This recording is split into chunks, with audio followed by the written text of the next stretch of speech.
Buenas madrugadas, amigos. Nos encontramos aquí de nuevo unas horas más tarde o unos minutos más tarde grabando el segundo video de Nietzsche para principiantes.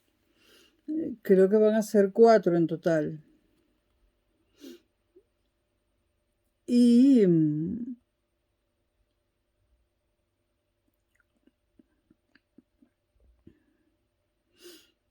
Y bueno, estamos el día de mi santo. Estamos a 8 de diciembre de 2021, miércoles 5:20 de la mañana en la ciudad de Madrid, España. Bueno, si acaban de ver Nietzsche para principiantes 1, pues tienen fresca la semblanza que allí traté de hacer, ¿no? Bueno, vamos a hablar un poco de un libro de Nietzsche llamado Humano, demasiado humano. En el anterior video, ya. Bueno, el anterior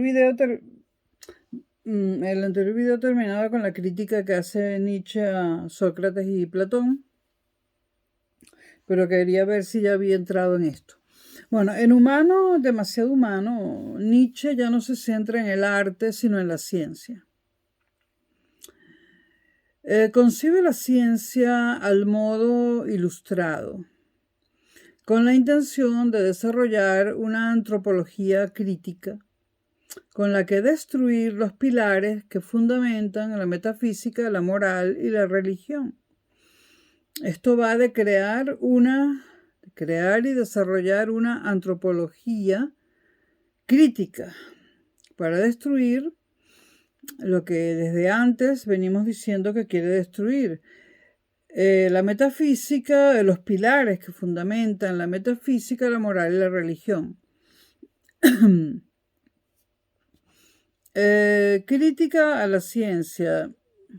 Nietzsche critica el cientificismo, pero es el cientificismo imperante en su época, segunda mitad del siglo XIX.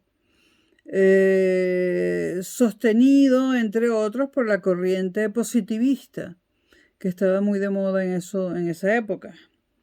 El ataque a la teoría del conocimiento se basa en 3 aspectos. O sea, Nietzsche ataca la teoría del conocimiento que había heredado de los filósofos anteriores a él, la ataca en 3 aspectos. En el primer aspecto del que se ocupa es el concerniente a la objetividad del conocimiento. Objetividad del conocimiento. ¿Qué dice la epistemología tradicional? Es decir, la filosofía que él heredó, que hicieron sus precedentes o quienes lo precedieron. Bueno, la epistemología tradicional dice que el conocimiento objetivo para la ciencia es perfecto, imparcial y conducente a una única verdad absoluta. Nietzsche replica a esto diciendo que el conocimiento es imposible de alcanzar en su totalidad, que es una postura escéptica. Imposible de alcanzar en su totalidad. Subjetivo. Dice Nietzsche que todo conocimiento es el de un sujeto particular, que imprime su perspectiva al objeto del conocimiento.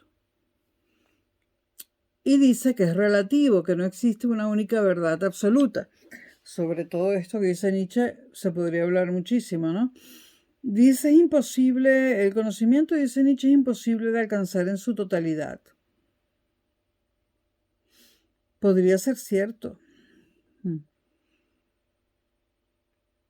No es una crítica alocada. Luego, dice, todo conocimiento es el de un sujeto particular, que imprime su perspectiva al objeto del conocimiento. No estamos hablando de 2 más 2 igual 4, estamos hablando de conocimiento en términos generales. Es el de un sujeto en particular que imprime su perspectiva al objeto del conocimiento.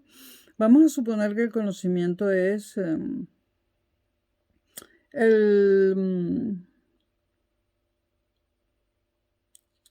grado de democracia que perciben los ciudadanos en España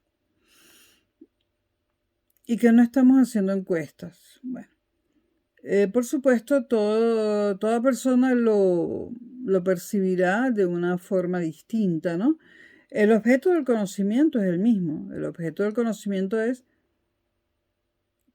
cómo perciben la democracia en España. ¿Qué grado de democracia creen los ciudadanos que hay en España? Ese es el objeto del conocimiento y no cambia. Sigue siendo la misma pregunta siempre. Pero la respuesta, evidentemente, depende de un sujeto, de cada persona, de un sujeto en particular, que le imprime su perspectiva al objeto del conocimiento, ¿no? Este es un ejemplo muy, muy fácil, donde se nota que por supuesto el conocimiento es subjetivo, pero podríamos pensar en el principio de Heisenberg, ¿no? Heisenberg. Nosotros, como sujetos que elaboramos conocimientos o que los adquirimos, sí ponemos algo nuestro en aquello que estamos estudiando, aunque no lo toquemos. Vamos a suponer la luna, aunque no la toquemos, hay algo siempre del observador en lo observado. Luego el observador escribe todo lo objetivamente que puede, las características de lo observado, pero allí hay algo del observador. En todo caso, hay tipos distintos de conocimientos y no siempre hay algo del observador, se podría decir.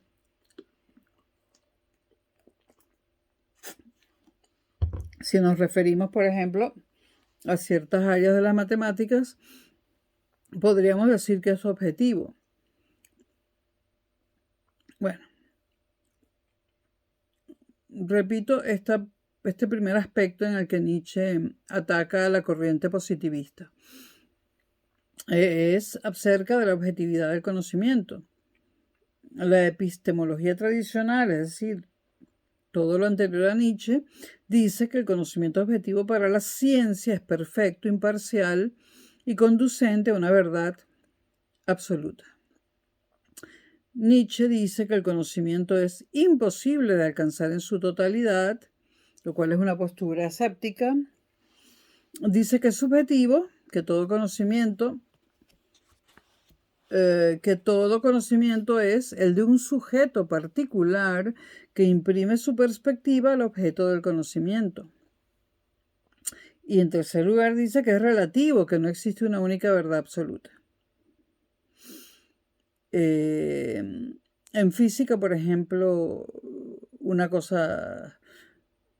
durante muchos años se creyó que la luz era simplemente una onda y luego o una partícula, no recuerdo el orden, y luego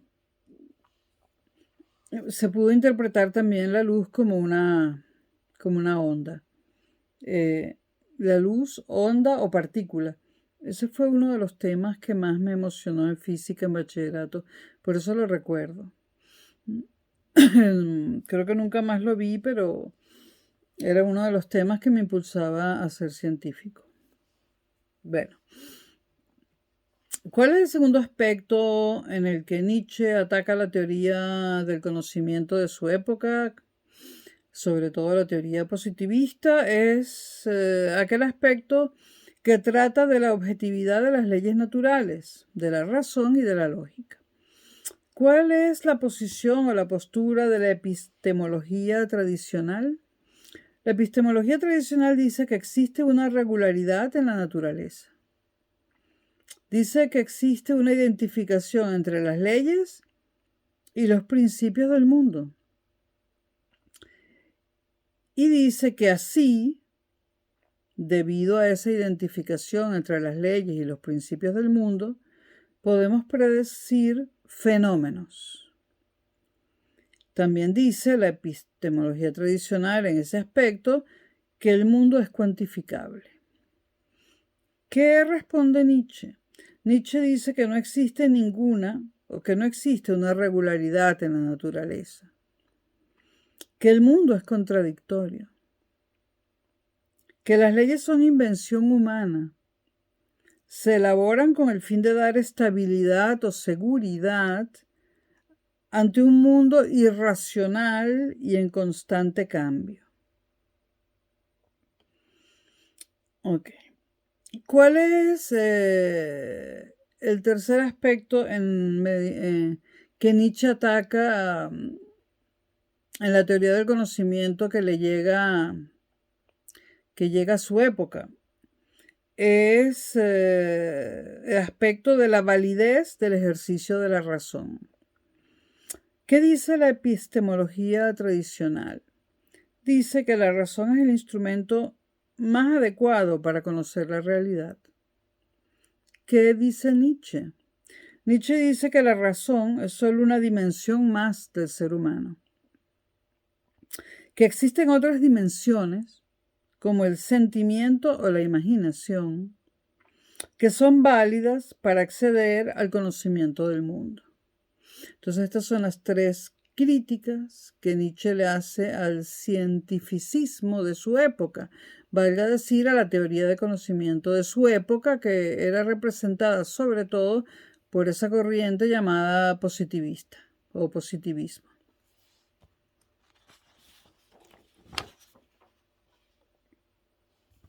Estamos hablando de Nietzsche y sus críticas a la teoría del conocimiento que él hereda de sus antecesores. Hablemos un poco de antropología crítica. Paradójicamente, tras haber criticado a la ciencia, Nietzsche se valdrá de la biología y la fisiología para afirmar que el ser humano es un organismo más, en constante evolución, por lo tanto va cambiando y no tiene esencia, y no tiene una esencia, es...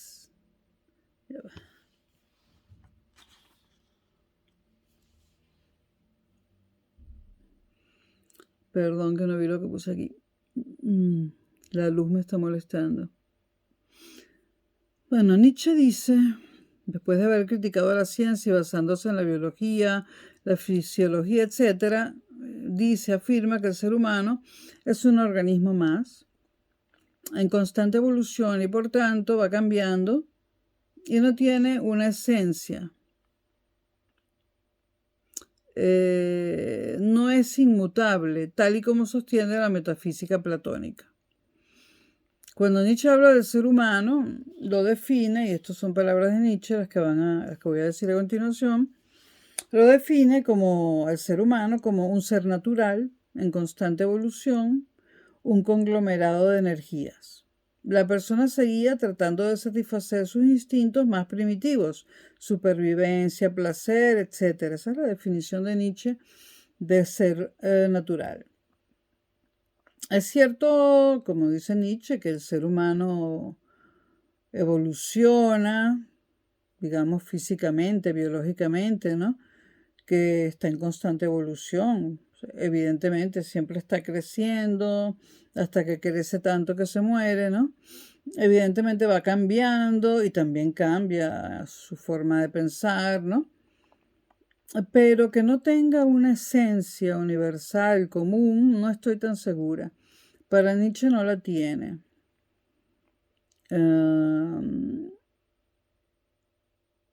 Si el ser humano es inmutable o no en cuanto a esencia, es una pregunta que queda en el aire y que se sigue trabajando con ella hoy en día. Todos los conocimientos humanos pueden ser explicados, según Nietzsche, sin recurrir a presupuestos metafísicos. Ni en la metafísica ni en la religión se puede indagar en busca de ninguna verdad. Dice Nietzsche, bueno, con lo de la religión estoy de acuerdo con él. Con ello, Nietzsche pone al descubierto las grandes inconsistencias que se dan entre la vida y las construcciones cognitivas que la persona llevaba a cabo. Esto es cierto. Por supuesto que hay inconsistencias entre la vida normal y corriente y las construcciones cognitivas que hemos llevado a cabo. Lo que pasa es que vivimos en la vida y las construcciones cognitivas las hacemos para conocer, pero bueno. Al desenmascarar estas falsedades, según Nietzsche son falsedades, las construcciones cognitivas, Nietzsche busca romper con las limitaciones que la metafísica, la religión y la moral imponían a la persona. Nietzsche trata de hacer a la persona libre. Solo así podrá crear una nueva filosofía que acabe con la tradición del pensamiento idealista. Ese pensamiento idealista son las ideas de Platón. Y de otros también, pero se llama idealista por las ideas de Platón. Fíjense que la palabra idealismo literariamente y en el habla cotidiana no indica nada que tenga que ver con la ciencia, la perfección, la exactitud, sino todo lo contrario. O sea, el significado de idealismo en filosofía es todo lo contrario del significado de idealismo en la vida cotidiana. Cuando decimos fulano es un idealista, estamos diciendo que es un soñador, que es un romántico, no estamos diciendo que es un partidario de la razón pura, ¿no? Entonces, cuando hablamos de idealismo en la filosofía, hay que tener en cuenta que estamos hablando de la razón, de los universales llamados ideas para Platón. Bueno, Nietzsche quiere hacer una filosofía libre. Quiere crear una nueva filosofía de acabar con el pensamiento idealista. En su obra sobre la verdad y la mentira en sentido extramoral, Nietzsche no utiliza los términos de verdad y mentira para diferenciar a la persona que miente de aquella que dice la verdad en el sentido moral, sino que analiza el papel que desempeña el intelecto humano en el conocimiento del mundo y en la función del lenguaje en la formación de conceptos. Nietzsche habla del lenguaje, incide en el lenguaje. También lo hace en su momento Aristóteles, ¿no? Y esto sí que es muy importante. Bueno, todo es importante, pero esto sí que es muy importante, porque el lenguaje media entre nosotros y lo que queremos conocer. No podemos conocer algo directamente, media el lenguaje. Y esto hay que tenerlo muy presente, ¿no? Y se los voy a repetir. En su obra sobre la verdad y la mentira en sentido extramoral, Nietzsche no utiliza los términos de verdad y mentira para diferenciar a la persona que miente de aquella que dice la verdad en el sentido moral. No estamos hablando de eso, sino que analiza el papel que desempeña el intelecto humano en el conocimiento del mundo y en la función del lenguaje en la formación de conceptos. Es decir, tanto el intelecto humano como el lenguaje pueden cambiar las cosas. Y las cosas para nosotros pueden ser una cosa pero en sí mismas y sin nuestra existencia pueden ser otras. No sé si se me comprende. El origen del lenguaje, dice Nietzsche, viene dado por la capacidad de crear metáforas. Toda palabra es una metáfora. Si yo digo gato, es una metáfora. ¿Quién ha dicho que eso es un gato? O sea, ¿quién ha osado encasillar a ese animal en la palabra gato y en la palabra animal además, etcétera, ¿no? Entonces, toda palabra es una metáfora. El origen del lenguaje viene dado entonces por la capacidad de crear metáforas. Y el proceso es el siguiente, hay un proceso. La primera parte es una intuición originaria, tenemos una intuición originaria. Es decir, un conocimiento inmediato, directo e individual, producido por los sentidos. O sea, una intuición originaria es, por ejemplo, decir, tengo frío. Es algo que te lo dicen los sentidos.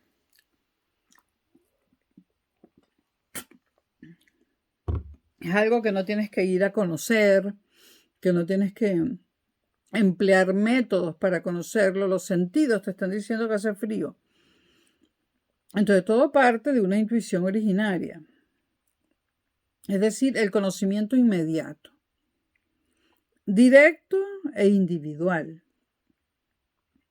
proporcionado por los sentidos.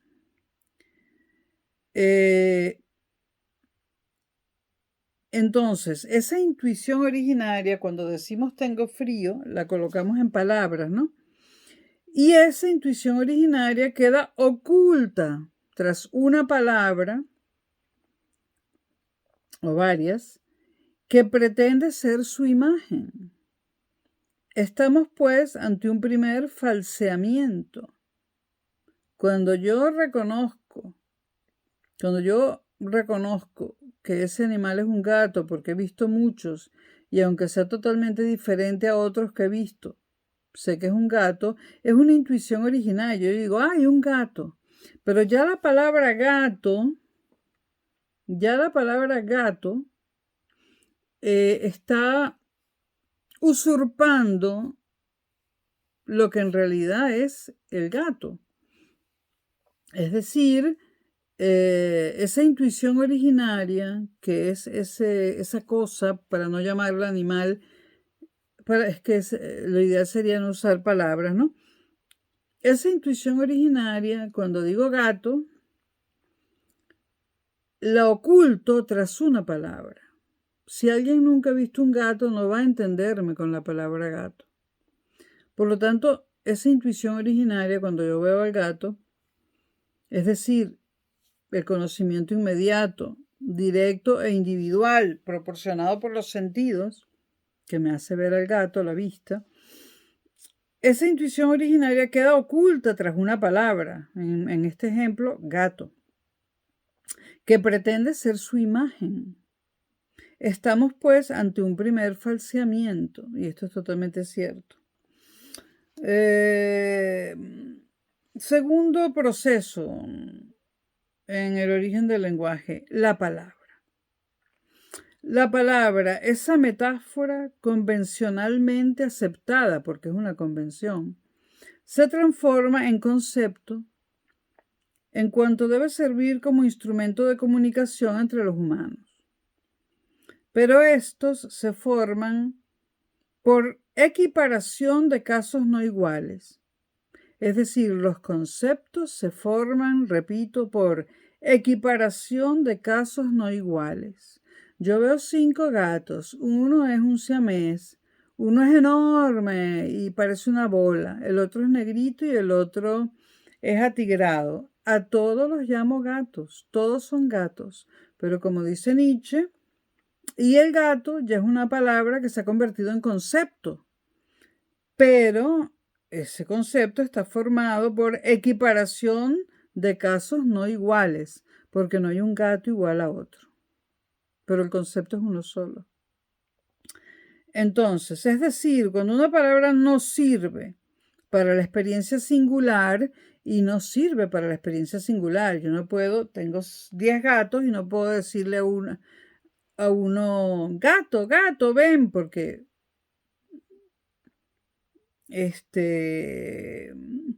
cada uno es un gato singular, entonces tengo que volver a hacer un falseamiento, ponerles nombres, Felipe, Pedro, para diferenciar a los gatos. El caso es que gato representa cosas no iguales, aunque, como diría Aristóteles, hay una sustancia universal en cada uno de ellos, que es lo que los identifica, ¿no? Pero si lo vemos desde el punto de vista del lenguaje, al decir gato estamos equiparando a cosas muy distintas, gatos muy distintos, son diferentes. Igual cuando decimos hombres, mujeres, mesas, etcétera, ¿no? Entonces repito, la palabra, esa metáfora convencionalmente aceptada, se transforma en concepto para poder comunicarnos. Si no no nos podemos comunicar. Pero estos se forman, los conceptos, por equiparación de casos no iguales. El ejemplo del gato. Es decir, cuando una palabra no sirve para la experiencia singular, gato no sirve para la experiencia singular, no sirve para un gato en específico.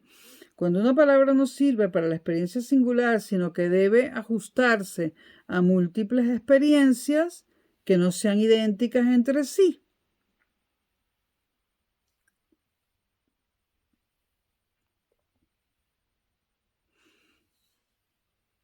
Entonces, volvamos.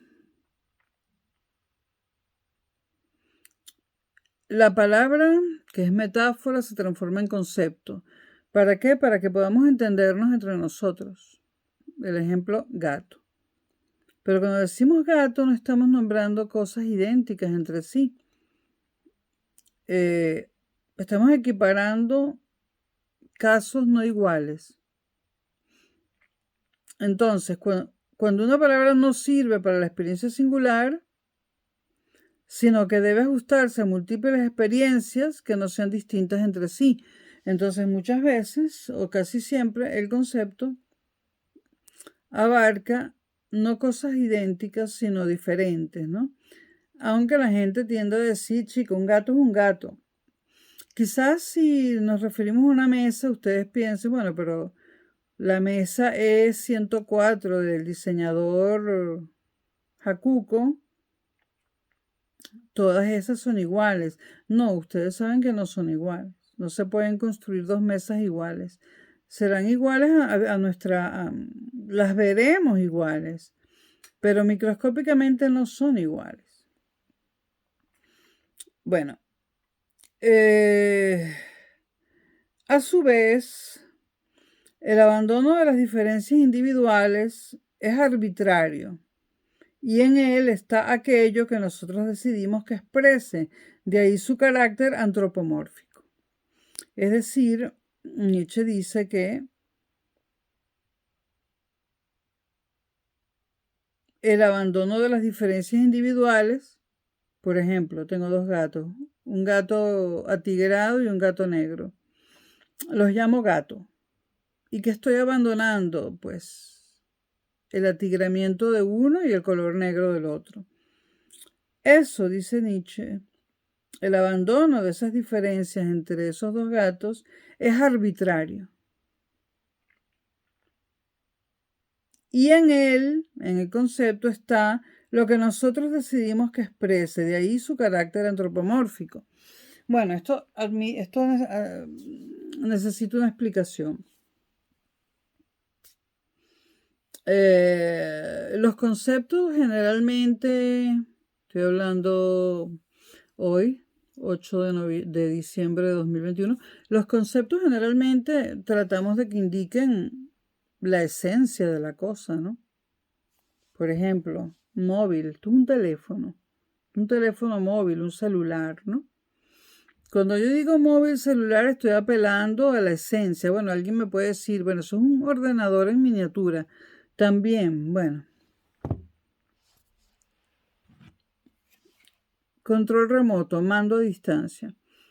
Cuando yo digo control remoto o mando a distancia, estoy hablando de la función principal para la que fue creado, ¿no? Ahora, si tú lo usas para darle a tu hijo por la cabeza cuando se porta mal, para hacerle así, eso sería la singularidad que Nietzsche dice que estamos abandonando, ¿no? O la diferencia individual que estamos abandonando, porque puede que la persona use ese control remoto para pegarle al niño y no este pequeño no. Todo esto es relativo, la palabra relativo no la quiero usar de gratis. Se trata en el concepto de mencionar la esencia de la cosa, ¿no? La esencia, lo principal, el ser. Pero Nietzsche tiene problemas con reconocer una sola esencia, ¿no?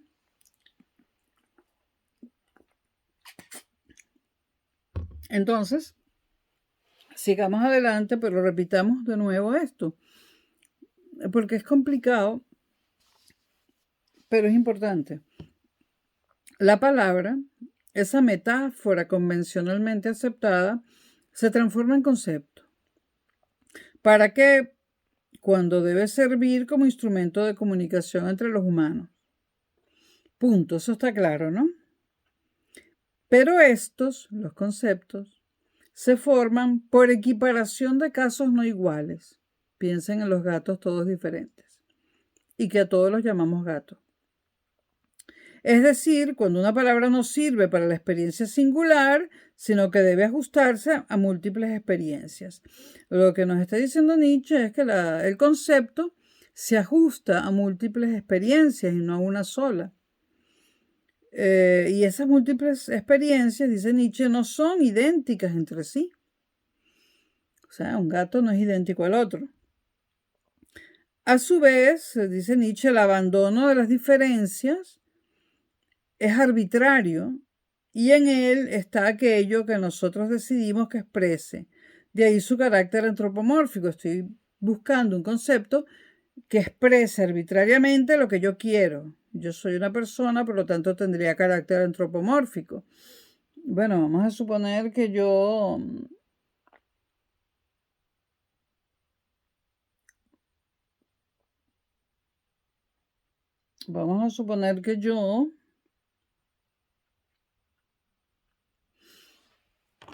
a esto lo llamo juguete del gato. Bueno, juguete. Y que lo amarro en una cuerdita y juego con el gato y el gato trata de agarrarlo. Y entonces cuando alguien me pregunta, ¿eso qué es? Yo digo, juguete de gato. Allí sí es verdad que yo estoy abandonando, o sea, de todas las características que puede tener este rotulador, yo le estoy dando una de las características menos importantes, ¿no? Si digo que esto es un juguete de gato, sí estoy decidiendo arbitrariamente lo que yo quiero que esto sea. Si digo juguete de gato, estoy decidiendo arbitrariamente lo que yo quiero que esto sea. Pero si digo rollerball, bolígrafo, cosa para escribir, ya no es arbitrario. Estoy hablando de la función principal de esto, lo que llamaríamos en filosofía la esencia. La esencia. Pero Nietzsche tiene rollos, problemas con las esencias. Pero bueno, lo puedo llamar juguete del gato y allí arbitrariamente yo decidiría lo que quiero que eso exprese y quiero que exprese que es un juguete y eso entonces hace que el concepto tenga un carácter antropomórfico. Es decir, antropomórfico quiere decir referente al hombre, ¿no? Y no a lo universal. Y bueno, y es que el lenguaje es una cosa del hombre, ¿no? Su planteamiento es correcto, ¿no? Quizás también rebuscado, no sé, en la época si había discusiones más rebuscadas que esa. Bueno, estábamos hablando del origen del lenguaje, ¿no? En primer lugar es una intuición originaria, ¿no? De ahí partimos a la palabra y de la palabra partimos al concepto. Ahora seguimos con el concepto. El concepto hace referencia a algo común entre realidades distintas. No tiene más remedio que afirmar Nietzsche. Y se produce de nuevo un falseamiento, que Nietzsche es insoportable. Primero dice, el concepto hace referencia, a algo común entre realidades distintas. Por fin nos hace caso, o sea, todos son gatos, no importa que uno es negro, otro atigrado y otro amarillo y con forma de bola. Entonces, Nietzsche afirma que el concepto sí hace referencia a algo común entre realidades distintas, pero después agrega, allí se produce de nuevo un falseamiento. Si la metáfora falsea la intuición, el concepto falsea la metáfora. Ahora es el concepto el que falsea la metáfora, es decir, la palabra. De esta manera, el lenguaje, dice Nietzsche, que no es sino una indicación mediante sonidos, que no se corresponde con las cosas mismas, es solo metáfora.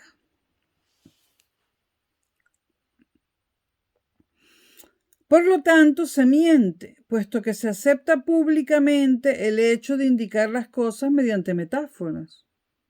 Y por su parte, la mentira se acepta y se reconoce. ¿Qué está diciendo Nietzsche? Bueno, que cuando aceptamos llamar lápiz o bolígrafo a lo que acabo de mostrar, o llamar gato a ese montón de animalitos parecidos, yo estoy haciendo referencia a algo común que tienen todos esos animales, pero al convertirlo en concepto, la palabra gato, falseo la metáfora.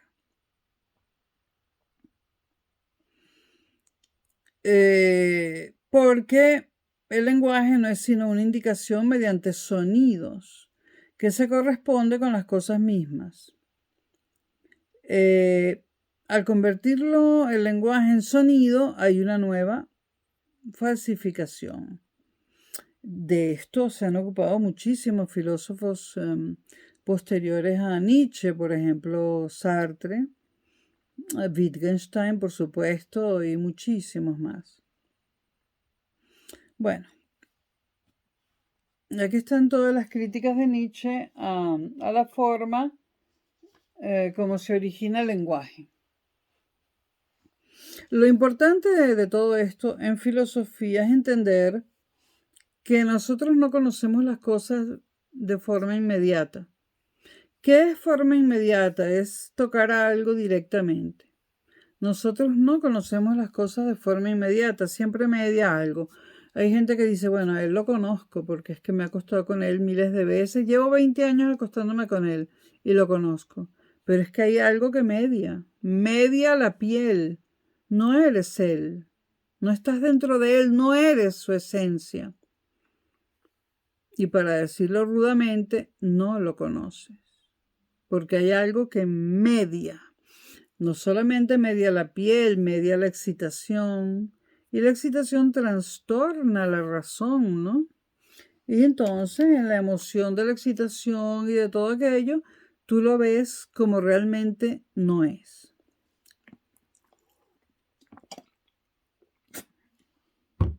O lo ves como es en esa circunstancia. Siempre hay algo que media. Estamos hablando todo el tiempo. El lenguaje media. Cuando yo digo que esto es la parte de arriba de una pijama morada o violeta, ya estoy traicionando lo que esto es, porque es violeta o es morado. Bueno, depende de quien lo diga, se puede dudar, otros lo verán como, no sé, como morado claro, otros dirán que les parece púrpura. Media la palabra, media en los sentidos, mi vista no está muy bien, tengo algo de astigmatismo, a lo mejor alguien lo ve marrón o negro, qué sé yo. Siempre media algo. Y lo más importante en filosofía en los últimos años es que lo más interesante de lo que media es el lenguaje, ¿no? Y de eso se ha ocupado mucho la filosofía en el siglo XX y en lo que va del XXI, de esa mediación del lenguaje. El lenguaje traiciona. Para Nietzsche, la verdad es una mentira colectiva. Y el impulso hacia la verdad, un mero olvido inconsciente acerca de esa mentira. Es decir, vivimos en un mundo de conceptos, no nos cuestionamos nada de eso, vivimos mecánicamente, ¿no? Si viviéramos de la forma que Nietzsche insinúa que debemos vivir, cuestionando todo el tiempo y al mismo tiempo, nos volveríamos todos locos. Yo en alguna época fui así y tuve que aceptar, y tardé unas cuantas décadas, ¿no? Tuve que aceptar que hay cosas que hay que dejar de lado y no tratar de entender, si no, no vives. Cuestionándotelo todo, no vives, te vuelves loco. Aunque digamos que cuestionárselo todo es la posición más honesta que hay. La honestidad es cuestionárselo todo. Pero no podemos ser honestos si no queremos enloquecer. Para Nietzsche, entonces, repito, la verdad es una mentira colectiva y el impulso hacia la verdad, un mero olvido inconsciente acerca de esa mentira. El ser humano ha olvidado que el lenguaje no es más que un falseamiento. Bueno, eso sí que tú le dices a cualquiera y no necesariamente a las masas. Se lo dices a un colega. Yo soy ingeniero. Se lo digo a otro ingeniero que estudió conmigo y me dice, ay coño, de verdad te volviste loca. Es cierto lo que dicen de ti, te volviste loca, además de filósofa. Bueno, sí. El ser humano ha olvidado que el lenguaje no es más que un falseamiento de la realidad. Cuando Nietzsche dice esto, se refiere al ser humano como especie, ¿no? Pero hay personas que nunca han sabido, la mayoría de la gente, el 100%, porque los que nos damos cuenta somos tan poquitos y tan insignificantes que el 100% de la gente no sabe que el lenguaje es un falseamiento de la realidad, y lo es. Bueno, entonces, la verdad es una mentira colectiva y el impulso hacia la verdad, un mero olvido inconsciente acerca de esa mentira. El ser humano ha olvidado que el lenguaje no es más que un falseamiento de la realidad, no es más que un sistema de metáforas que se inventó libremente y que después se impuso como único modo válido de descripción del mundo. Nietzsche decía verdades y eso molestó mucho. Era sumamente inteligente, pero como persona yo no lo hubiese querido conocer. No lo hubiese querido conocer, ¿no? Bueno, la cultura occidental ha supuesto que el lenguaje nos permite un conocimiento objetivo de la realidad. Volvemos sobre ese tema. El método genealógico de Génesis de Nietzsche descubre que un concepto es solo una metáfora que responde a la pretensión de fijar la realidad, que es cambiante y caótica. Vamos a repetirlo porque yo misma cuando lo escribí lo subrayé para acordarme de repetírselos. La cultura occidental ha supuesto que el lenguaje nos permite un conocimiento objetivo de la realidad, lo cual no es así, porque el lenguaje es un mediador. El método genealógico de Nietzsche descubre que un concepto es solo una metáfora, ya lo hemos dicho, que responde a la pretensión de fijar la realidad, que es cambiante y caótica. bueno, el caso es que si no inventamos los conceptos, no podríamos comunicarnos, no estaríamos en este mundo tan complicado a nivel técnico, ni a nivel político, económico. Algo teníamos que inventar, ¿no? Aunque lo que dice él es verdad, pero algo teníamos que inventar. Esto ya lo dice Concha Seijas, la persona sensata, que ha vivido más de 6 décadas, ¿no? Bueno, la madurez, ta. Bueno, un concepto es siempre una generalización. Con eso estamos de acuerdo, ¿no? Cuando el concepto se hace común por un pacto entre individuos, lo denominamos verdad. O sea, cuando el concepto llega a la RAE, hay allí unos elegidos, no sé por quién, que lo denominan verdad. Y pasamos a considerar mentira todo lo que se sale del pacto. O sea, por un pacto entre individuos, hacemos un concepto común y decidimos que eso se llama gato. Y si viene alguien y nos dice que eso es un perro, lo consideramos mentira, porque se sale del pacto que hemos hecho, ¿no? Nietzsche considera la historia de la filosofía hasta mediados del siglo XIX, que fue cuando él vivió, como un error filológico.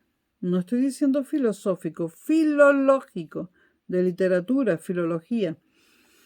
Un error filológico es la historia de la filosofía para Nietzsche, que se encuentra a finales del siglo XIX sentado.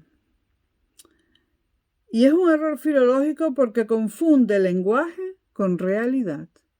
Ustedes no se imaginan la cantidad de filósofos que han dedicado toda su vida a hablar de esto, de la confusión entre lenguaje y realidad. De ese error filológico al que apunta Nietzsche. Y que es cierto, ¿no?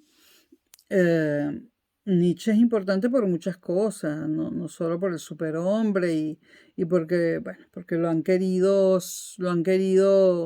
ligar con Hitler y por su amistad con Wagner y por su romance que debe haber sido casi nada con Lu Andrea Salomé. Es importante por estas cosas, decir que la historia de la filosofía es un error filológico porque confunde lenguaje con realidad. Esto le abrió las puertas a muchísimos filósofos, entre ellos a Wittgenstein y a muchos otros, a Sartre, para poder elaborar una filosofía más avanzada. Y además, esto del lenguaje es apasionante. El tema del lenguaje como mediador, un mediador que falsea, que confunde, que miente, pero que lo necesitamos. Bueno, no existe ninguna relación, dice Nietzsche, entre los conceptos y las cosas. A lo largo de sus libros, él de una u otra forma sigue diciendo esto, ¿no? La vida en su singularidad escapa a toda comprensión conceptual. Eso es cierto. Solo la intuición del poeta, y aquí coincide con Freud, que hablaba de el poeta, esa personalidad singularísima.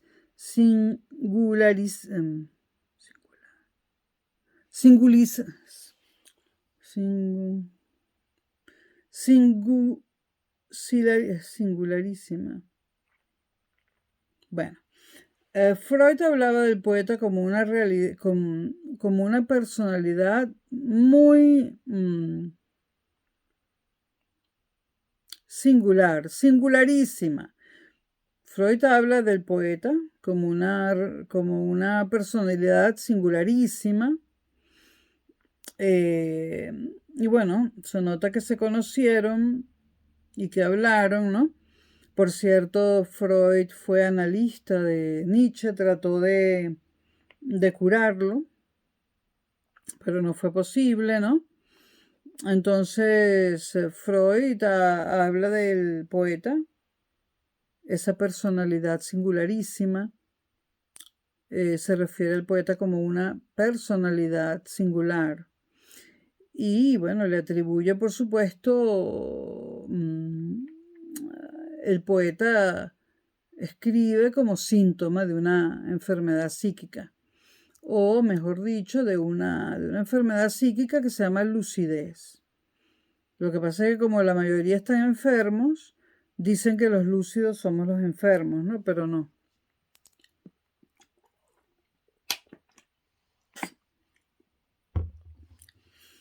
Bueno, la vida en su singularidad escapa a toda comprensión conceptual. Solo la intuición del poeta es capaz de captar el fondo trágico de la vida. Solo la intuición del poeta es capaz de captar el fondo trágico de la vida, dice Nietzsche. ¿Esto es de Nietzsche o está parafraseando a Freud? Buena pregunta, porque cuando se trata de dejar en claro cosas científicas, y aunque Nietzsche no se considera un científico, todo el tiempo está hablando de la ciencia, aunque no se dé cuenta. Y todas estas cosas científicas las esboza Freud de una manera muy clara, muy comprensible y de una manera, yo diría, admirable, ¿no? Admirable. Porque Freud, además de ser un filósofo, era un científico, era médico, era todo. Era un escritor, era un genio. Y Nietzsche, un alma atormentada con rasgos de genialidad, ¿no? Entonces vayan ustedes a saber si esto es parafraseando a Freud o es Nietzsche propiamente dicho. Solo la intuición, repito, del poeta es capaz de captar el fondo trágico de la vida. Por ello, Nietzsche contrapone el hombre conceptual con el hombre intuitivo. Eso a mí del hombre conceptual y el hombre intuitivo no me parece muy... Bueno, pero forma parte de la obra de Nietzsche. Al conocimiento intelectual, incapaz de captar la vida que fluye, se opone el conocimiento artístico, dice Nietzsche, capaz de intuir el impulso vital que lo genera y devorarlo todo. Y lo devora todo. Entonces, Nietzsche dice, el hombre conceptual, al conocimiento intelectual, y lo vincula a lo que él llama el hombre conceptual, incapaz de captar la vida que fluye, se opone el conocimiento artístico que lo atribuye al hombre intuitivo, capaz de intuir el impulso vital que lo genera y lo devora todo. Bueno, evidentemente, un hombre puede ser conceptual e intuitivo, esto ya no lo dice Nietzsche, lo digo yo, al mismo tiempo. Un hombre puede tener una capacidad intelectual y una capacidad artística al mismo tiempo, ¿no? Dice Nietzsche, donde triunfa el hombre intuitivo, predominan la cultura y el arte. Y el desorden, diría yo, pero esto es mío, ¿no? Donde se destaca el hombre conceptual, sobresalen la ciencia y las abstracciones.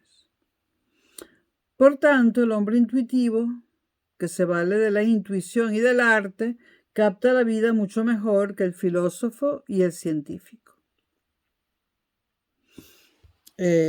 Habría que ver. Uno no conoce la vida privada de las personas. Angela Merkel, ustedes la ven hoy en día, se acaba de retirar Angela Merkel, ¿no? Una señora muy seria, muy buena político, ¿no? Pero cuando llegó al poder, hace ya más de 14 años, aparecieron en internet fotos de ella completamente desnuda saliendo de las playas del norte de Alemania. Varias. O sea que era una nudista en plena era soviética y en la DDR, en la República Democrática de Alemania, en la Alemania comunista, ¿no? Y en ese momento, ¿cómo la veíamos?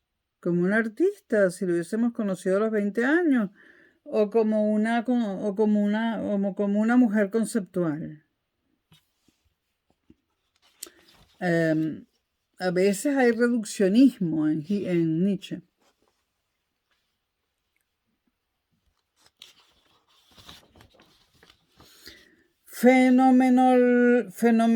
Fenomenalismo y perspectivismo. Para terminar con esta segunda entrega. Faltarían mínimo 2 más. ¿Y esto qué es Nietzsche para principiantes? Nietzsche, repasemos, no acepta la existencia de un conocimiento objetivo, absoluto y racional. Ya lo hemos dicho hasta el cansancio. Cuando Nietzsche habla de conocimiento, lo hace siempre desde una perspectiva subjetivista. Por ello decimos que su noción de verdad es perspectivista. Para cada individuo, la verdad es su perspectiva. Frente a la ciencia positiva de su tiempo, que redució la verdad a hechos objetivos, Nietzsche considera que no hay hechos, sino interpretaciones. Y todas son igualmente válidas. No conocemos las cosas, sino que las interpretamos. Y para ello producimos conceptos o esquemas con los que ponemos orden al caos de las sensaciones y estímulos que nos llegan del mundo. Y es que no tenemos más remedio que hacer eso si queremos permanecer cuerdos. Él no permaneció cuerdo, recuérdenlo. Me cae muy bien Nietzsche, pero no puedo evitar decir estas cosas, ¿no?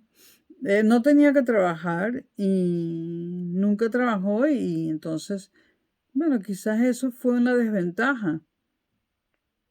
Porque cuando tienes que trabajar puedes ser muy artista y muy alejado del hombre conceptual, pero tienes que mantener cierto orden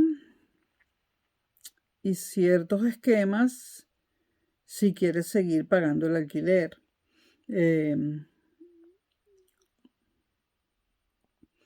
Bueno, volvamos. Nietzsche considera que todos los filósofos han utilizado conceptos metafísicos como si fueran reales.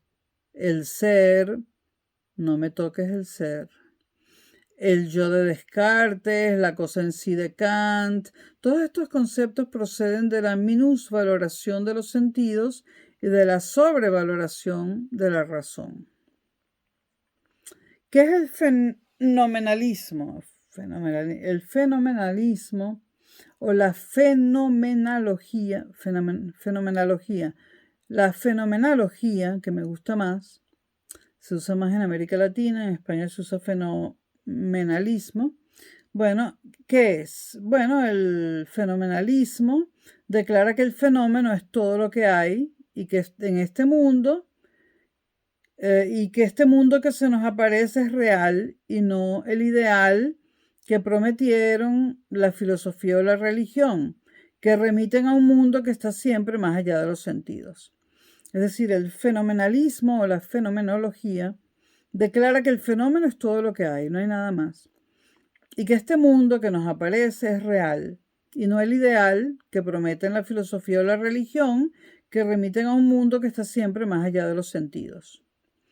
Un fenómeno es cualquier cosa, la vida es un fenómeno, un gato es un fenómeno, una persona corriendo es un fenómeno y un instante capturado en un fotograma de esa persona corriendo también es un fenómeno. Es bueno tener diccionarios de términos filosóficos. Yo, por supuesto, recomiendo los de Ferrater Mora para castellano, para el español y no otros. Ahora, ¿cómo aplica Nietzsche la fenomenología?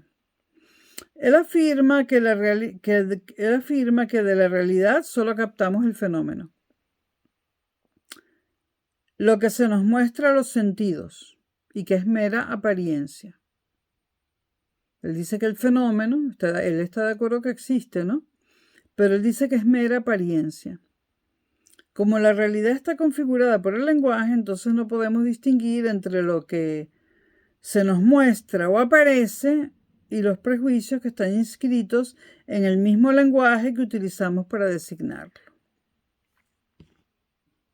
Bueno, que el fenómeno es apariencia lo dicen filósofos posteriores a Nietzsche. Y bueno, cierto, captamos el fenómeno. captamos la apariencia. Ojalá no, dígame, sería peligroso andar por ahí captando el ser de otros seres humanos, ¿no? Nos aterrorizaríamos. Bueno, el perspectivismo, ¿qué es? Es una doctrina que defiende que el conocimiento o el examen de la realidad solo puede hacerse atendiendo a la perspectiva. Es decir, al punto de vista que cada examinador ocupa. Esa corriente dice eso. La fenomenología y el perspectivismo son dos corrientes filosóficas que hay que tener presentes y son muy importantes. Voy a repetir el concepto de ambas. Fenomenología. La fenomenología declara que el fenómeno es todo lo que hay y que este mundo que se nos aparece es real y no el ideal que prometen la filosofía o la religión, que remiten a un mundo que está siempre más allá de los sentidos. Y el perspectivismo es una doctrina que defiende que el conocimiento o el examen de la realidad solo puede hacerse atendiendo a la perspectiva, es decir, al punto de vista que cada examinador ocupa. ¿Qué dice Nietzsche respecto al perspectivismo? Nietzsche asume el perspectivismo porque no conocemos la realidad tal como es, como cosa en sí, sino tal como la moldeamos según nuestro lenguaje y según nuestras necesidades. En consecuencia, solo tenemos interpretaciones de los hechos. Dice Nietzsche.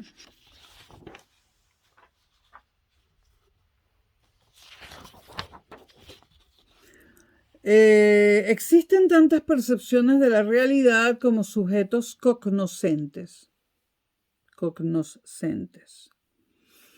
Y por lo tanto no existe una única percepción correcta. Es más, son las convenciones sociales las que dan sentido a nuestros actos, las que delimitan nuestro saber. Y puesto que las convenciones sociales para establecer la verdad o falsedad las hemos colocado nosotros mismos, ¿cómo podemos saber qué convención social es verdadera y cuál falsa? Si las hemos colocado nosotros mismos. La respuesta de Nietzsche es contundente.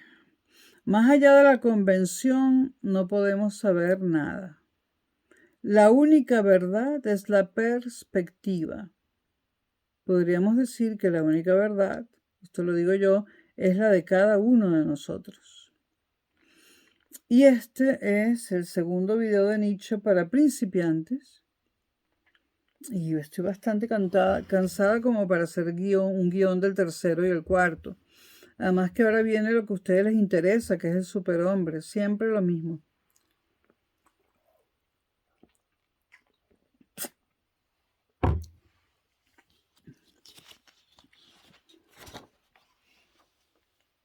Bueno, vamos a ver qué hora es.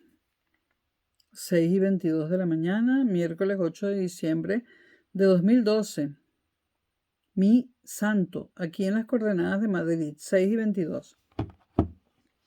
Bueno, nos vemos y hoy, bueno, por los momentos no grabo más, no sé si en la noche o en la próxima madrugada. No grabo más para el canal de filosofía. Bueno, hasta pronto.